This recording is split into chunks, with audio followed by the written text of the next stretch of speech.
thanks for joining us. My name is Jenny Lauren Dowden for Conduit News, and today we are honored to have Senator Jason Rapert joining us in studio here in Fayetteville. Today we're going to be talking about perhaps one of the greatest threats to our civil liberties, and that is the federal overreach with the vaccine mandates. Senator, thank you so much for joining us. Well, thank you for having me. It's good to be with you. Yes. Well, listen, let's just jump right in it. Just several days ago, President Biden released his 6-point plan to talk about very specifically the vaccine mandate. First, just give me your overall thought about that. Well, first of all, I can tell you that the Biden mandate, the executive order that he's talking about, in my lifetime, probably in modern history, is one of the greatest overreaches of federal government power. And I believe not only is it one of the greatest overreaches, but the overreach is happening with the vaccine, where we have copious amounts of evidence that people are reporting side effects from the vaccine. There are even deaths that have been reported on the VAERS system related to the vaccine. And so another thing is that the efficacy of the vaccine. And let me say, for those that may not know my situation and how I feel about this, I can set this up to say, number one, that absolutely it's a serious issue that we need to deal with. Right. I was personally hospitalized in 2020. Yes. In July of 2020, I developed COVID pneumonia. I had a false negative test result that resulted in no treatment whatsoever, right?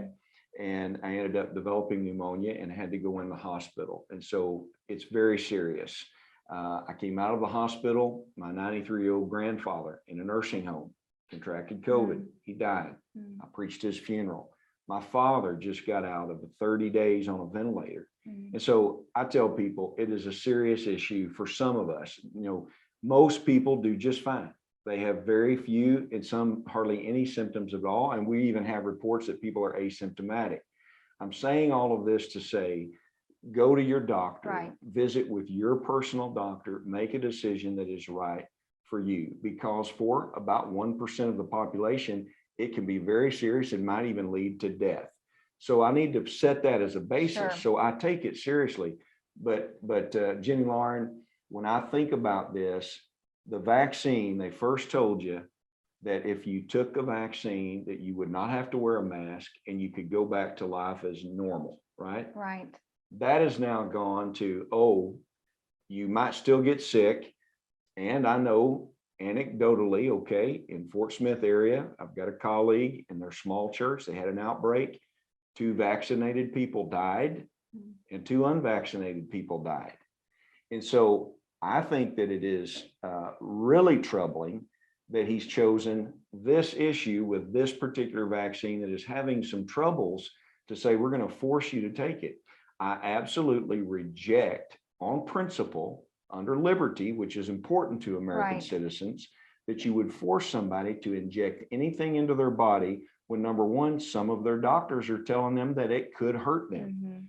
I've told somebody earlier today that my greatest hesitancy about these vaccines happened to be because of what nurses and doctors have told me. So I reject Biden's mandate. I also reject, frankly, employers pressing to fire people that are performing their jobs, doing perfectly well in this environment. I think it's onerous also for nurses and doctors, especially, that have worked through this entire pandemic. All right. They worked through the pandemic and they're now being told they're going to fire you if you don't take a vaccine. There are some of those people that have their own medical conditions and they're told that it is too risky for you to take this particular vaccine. So as a matter of principle, as a Republican, as a conservative, as you know, I'm socially and fiscally conservative is my viewpoint. I believe that the Biden mandate is an overreach of federal power that was trying to tell 100 million Americans that you're going to do what we tell you to do with this vaccine, regardless of the objections. So in the legislature here in Arkansas, in fact, I have before me, this is a draft copy of the bill that we plan to see in the upcoming sessions that will allow us to try to support the Arkansas worker. And frankly, this kind of legislation would support American workers, that would protect them in this environment. I know you may have some other questions to drill down into the discussion, but people in Arkansas should know there's a strong contingent of legislators in our state. Senator Bob Ballinger has actually been a great advocate on this issue in the past when we've taken stands on this before. Senator Dan Sullivan has been a great advocate here, and they've had my support. Right. Look, let people make decisions that are right for them. And I would just have to ask the question, if the vaccination is the answer, why are the vaccinated scared of the unvaccinated anyway? It really doesn't make sense. It doesn't make sense anymore. And I think that's what's been so troubling for so many people as we've watched this play out. You know, going back to what you recently said about these employers who are seeing, you know, who are forcing these mandated vaccinations on their employees, we are seeing a lot of Arkansans, as I'm sure that you were talking to them as well, who are soon to be meeting that deadline, like where they are not going to be complying. Right. And these are people, these are employees who have been with companies for 10, 20, 30 years, very faithful employees, and they are simply going to be losing their job because they will not comply with that mandate from their employer. What do you have to say about that? Well, it's a crisis situation. And I would invite people, frankly, because, you know, I chair the state agencies committee. Not only are we about to draw the congressional maps, but all state agencies are accountable to the state agencies committee and oversight in government in Arkansas. And if anyone has a story that is affecting their family, many of them are already reaching out, but they can simply email me at jason@jasonrapert.com. And I want to hear those stories because many of them, Jenny Lauren, are stories where they feel they're getting blackballed in their profession or in their company. And there is this fear, which absolutely maddens me because that should not be the case. And so they're being ostracized and they're telling me these stories because they may have a reason why they do not want to take a vaccine. The other thing is, what about the people that have had COVID-19, like myself? Right. For instance, me. I was just advised here the other day that I have active antibodies, hot antibodies, they call them, in my own blood right now. That is related to prior infections that I had. You see, I was hospitalized before there was a vaccine that was available and before many of the protocols like the monoclonal antibodies. And I want to say this as it relates to this. Public health in our nation should be an area that we all can agree that we want a very robust, honest, transparent public health system. The Biden administration has broken trust in public health. The other thing is, let me be very frank about it. We've got some Dr. Fauci's here in Arkansas. They have not stood up when they were needed most. In fact, as you know, I'm running for lieutenant governor. We've got a guy running for lieutenant governor. He's been AWOL. He's been absolutely without any presence on taking a lead on this. That's up to him. The governor, that's their thing. I really believe that we need to have people that are being honest and forthright. And one of the greatest things you can do is acknowledge the troubles that are being reported on the vaccines and at least be honest with people. We should not be forcing them or threatening them. I'm getting calls from state policemen. Just got this call the other day. State policeman says, look, I'm not going to be forced to take a shot. And he's looking at possibly leaving a career that he's called to. Same thing with military personnel. And we've got Arkansans that live right here that are working with the military, or in the case of another family, they are private contractors that have a contract with the military. And they're being told the only way you can continue working with us if you take the vaccines. I honestly believe, based on what's being told me, in the next few months, if not a year, the current vaccine may not be efficient anyway. We've seen those reports, and I'm just asking people, stop a minute. Don't fire somebody if they don't want to take a vaccine, and you may still get sick anyway. And you definitely don't want to be one of those that have been reported that has side effects from it. It doesn't even seem like it's about public health and safety anymore. It's more about control. Right. It's more about control. And that's the problem that most people see. I mean, you can step away from just the vaccines for just a minute. I mean, last year, I was getting calls, Fort Smith, Arkansas, church calls me up. And the Arkansas Department of Health, one of their employees was threatening to shut them down because they're singing in church. All right. And I can produce the emails. I emailed Governor Asa Hutchinson and I said, Governor, I've got to bring this to your attention. And you need to get a hold of the Department of Health and tell them to stop this. This is ridiculous. You can go to Lowe's, you can go to Walmart, Right. and you're in there rubbing elbows with people. Nobody's saying anything, but you're getting after church for singing. Right. And so I will say this to give credit where it's due. Governor Hutchinson said that's a step too far. And my understanding is he did voice his opinion and it sort of backed them off of what they were doing. And I thank the governor for listening to me on that.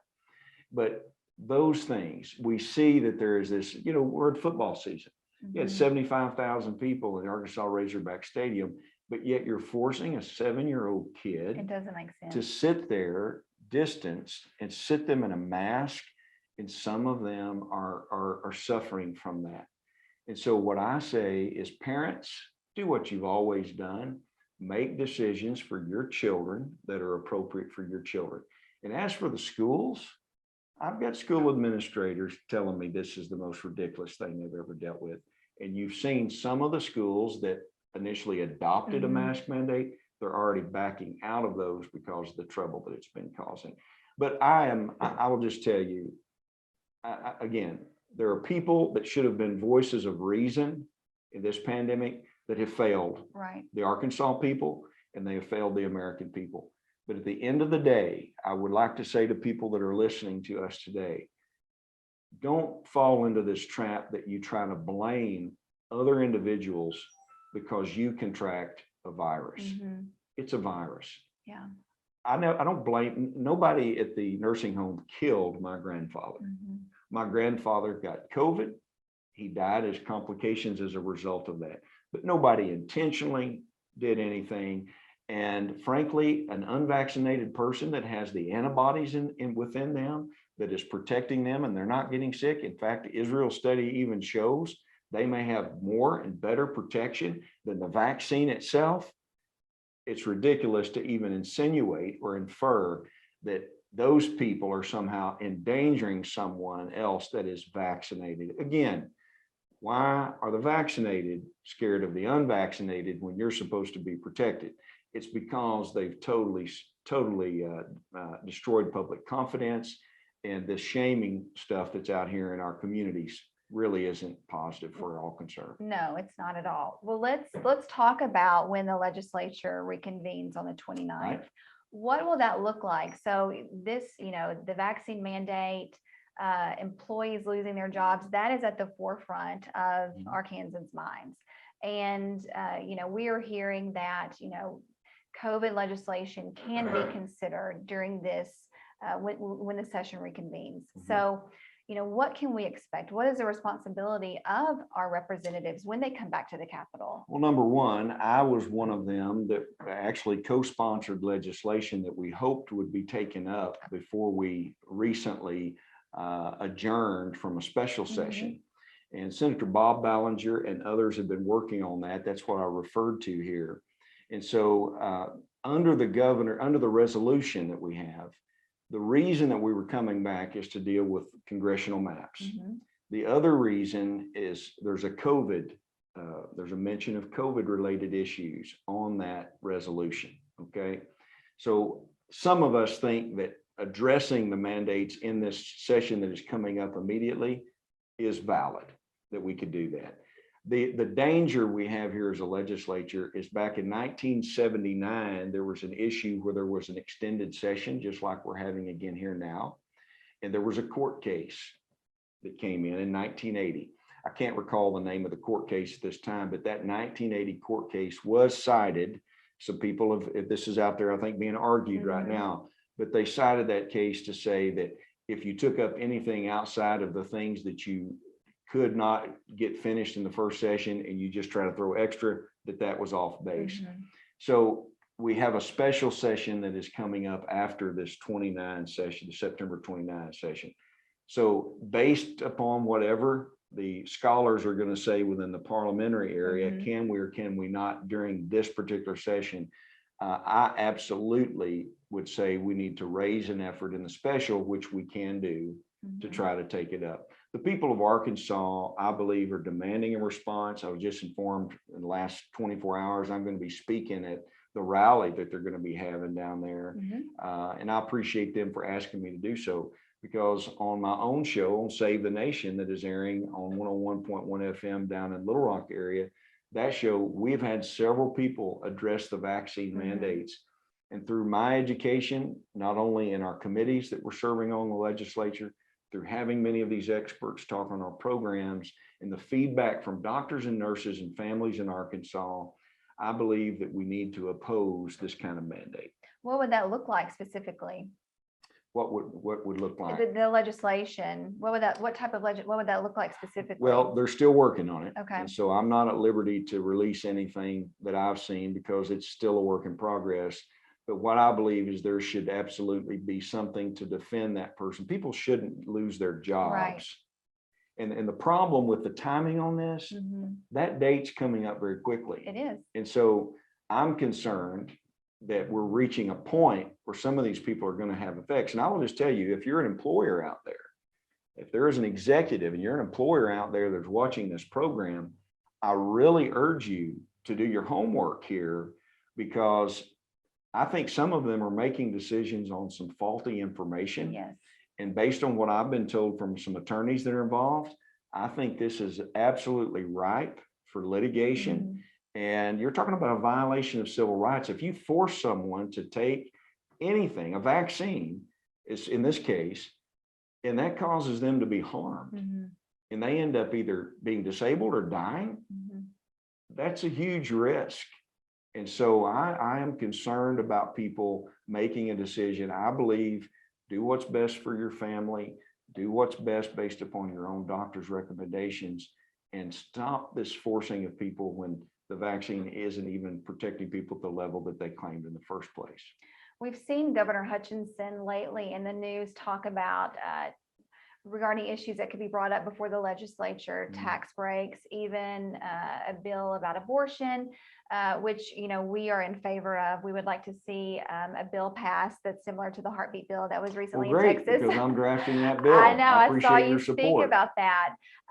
But, you know, I think right now, though, with the legislature coming back on the 29th, what is at the forefront, again, of everyone's minds is this mandate. And so many people feel that our legislators are our first line of defense against the federal government. And so, you know, to me, it seems sometimes as though maybe the governor and others are trying to detract from, you know, the big issue and talk about these other issues that are just as important. But this is the most pressing thing right now for Arkansans. I think for the session coming up on the 29th, and I do chair state agencies, and so we are the ones that are responsible for the maps. So we're drawing those congressional maps, which are very, very important. That's clearly an issue we're going to deal with. We're going to deal with that issue. I believe I support Senator Ballinger being able to bring up the bill on the mandates.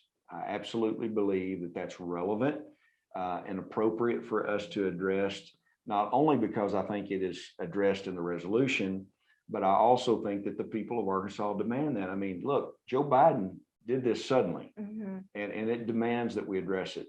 So the other issues like the potential, well, obviously the special session on tax breaks, and by the way, we're looking at passing a tax cut that's going to be $250 million for the people of Arkansas, which is a good thing. Right. Okay.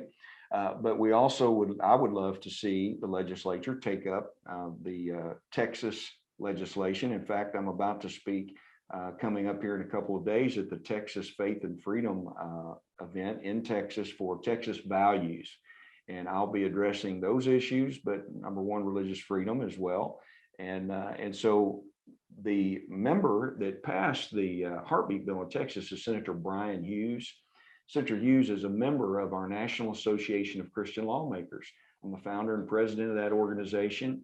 In 13 months, we now have 26 actual states with elected officials that serve as chair. So I've got Representative Tom Oliverson down in Texas, Senator Dennis Baxley in Florida, Representative Victoria Strong in Vermont. That's great. Representative Sarah Vance in Alaska. We have Christian conservatives all over the country that have come together with the NACL. In fact, We got members and supporters in 49 states in 13 months. And so I say that to encourage your conservative listeners here in Arkansas. I have found some of those other conservatives, and we are putting together Christian lawmakers at the local, state, and federal level because we happen to believe that we can address a lot of the major policy issues in our country and welcome the input of a biblical worldview. Mm-hmm. I mean, our founding fathers, when they wrote the Declaration of Independence, they specifically, of all the things they could have chosen to put in that document, they chose very clearly to say, we are endowed by our Creator Mm-hmm. with certain unalienable Right. rights, of which are life, liberty, and the pursuit of happiness. And life and liberty are about everything, in my opinion. Right. They also called God the supreme judge of the world. They called God nature's God, Mm-hmm. and they ended with divine providence. They built the nation on the idea that we have God-given rights. No man created some of those rights, and no man should be able to take them away. And our founding fathers used that as the reason, the rationale to say, King George, no more. We're going to have a republic, a free country. And they fought for that. And what's happened is we've been seeing an assault on Judeo-Christian values. So we've put them all together, Jenny, Lauren, and it's pretty exciting. The very first model bill was the Texas Heartbeat Bill. Senator Brian Hughes is one of our members. He also did election integrity, which we spoke on that too. Yes. Okay. Well, listen, you are running for lieutenant governor. That's right. Arkansans will soon have a chance to vote on that. Just tell us how your campaign is going and what you would want Arkansans to know about why you would be the best person for this position. Well, I appreciate you asking. I was the very first person to announce for lieutenant governor. I've been elected to the Arkansas Senate on 4 different occasions.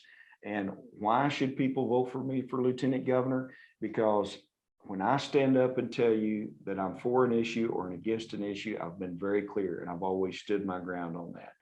I have the experience working in the Arkansas Senate, where you preside over the Senate as lieutenant governor. So I know the senators there very well. And I'm one of the paratrooper Republicans. In 2010, I had never run for office before. I felt God calling me into the arena. I ran. I was the first Republican elected since the end of the Civil War in the largest geographical district at that time. It was Senate District 18. And I've been reelected 3 times since. I passed the heartbeat bill in our own state in 2013. I actually passed the total abolition of abortion this session. We have now become the most pro-life state in the nation, so I'm definitely there. I'm an NRA member. I'm a gun advocate. I'm a hunter. And so on Second Amendment rights, I'm strong there. And so when you start looking at my voting record, I almost don't even want to say it. I say, come and look at me. Come to jasonrapert.com. Look at what I've advocated. Go to christianlawmakers.com. Look where I've invested time and resources to build a national network of Christian conservatives that are trying to save this nation. Look at what I've been able to advocate. I've been a part of all of the bills cutting taxes in our state since the Republican majority took over. I have stood strong. Many people know I passed the 10 Commandments Monument Act.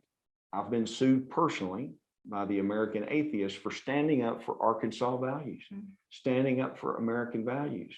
So when you want somebody standing in the gap for you, you don't want somebody over here that just says, hey, look at this. Right. I will do those things. Well, I actually have done those things. I've been there for the tax cuts. I've been there for the pro-life legislation. I've been there for the pro-gun legislation. And I have been dedicated to building and creating jobs in our state, not only passing legislation that allows that. Jenny, Lauren, I've created jobs myself with my own companies. So I have been out here working and investing in our state for 31 years. That's how long I've been married. I got married when I was 18. And when I decided to get in public service, I said, I'm tired of watching this country slide to hell. Because that's what has happened. Is we've had ungodly people making ungodly decisions. It's taking our country in the wrong direction. Right. So when people think about who's running for lieutenant governor, you know who I am. I come as advertised. I was asking, Arkansas Money in Politics asked me, what do you think about some people saying that you're the Donald Trump of Arkansas? I said, look, I may not cuss like the president cuss sometimes or say it just like he says it. But if you're saying that I will stand up and fight for the values that I believe in, I think it's a compliment. I believe that America would be better today with Donald Trump. And so I believe that I'm well suited to be able to be the lieutenant governor. There are two duties for lieutenant governor: preside over the Senate, and also to be ready day one if you had to be governor. There's some people out here that claim they just want to be lieutenant governor and they never want to be governor, et cetera. When two duties of the lieutenant governor is to preside over the Senate and be ready day one, if you had to be, I think I'd rather have a guy that knows the people that have been sitting in those bureaucratic seats that we've been dealing with, the guy that has served as chair, the co-chair of joint audit, that's me, a guy that has stood up and ran the conservative legislation that people say they want. And you know that I am battle tested. I'm currently, and I invite people to help stand with me, I'm being sued by the American Atheists in federal court right now. They put me on the front cover of their magazine, for goodness sake, in 2018. In fact, the press said, Jason, what do you think about the American Atheists putting you on the front cover of their magazine? I said, you know what? I've been praying about reaching all the atheists in America in one single day. And looky there, they put me on the front cover and I paid for it. So the key is I'm a God and country person, and I believe it's time to put America first and Arkansas first. And I've got a record to show for that. Thank you so much for joining us on Conduit. We look forward to watching your campaign, and hopefully you will join us again soon to talk more about these mandates as they unfold. All right. Well, thanks for having me. Appreciate it. For Conduit News, I'm Jenny Lauren. We'll see you next time.